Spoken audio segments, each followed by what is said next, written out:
How to stop apps from accessing your photos on iPhone. You can control which app can access your photos on your iPhone. If you don't want certain apps to see your photos or you want to limit them, then you can turn off or restrict access in settings. So first of all, open the settings from your home screen. Once inside, scroll down till the bottom and there you will get to see apps option available, and all you have to do is tap on the apps.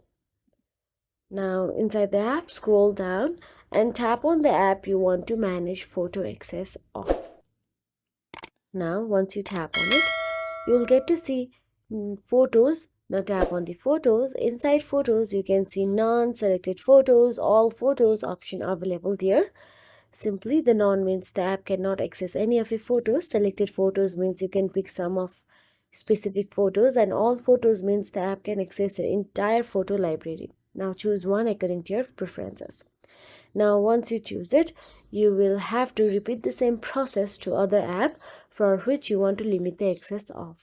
So that is it. If you found this video helpful, please like, share and subscribe, and thank you so much for watching.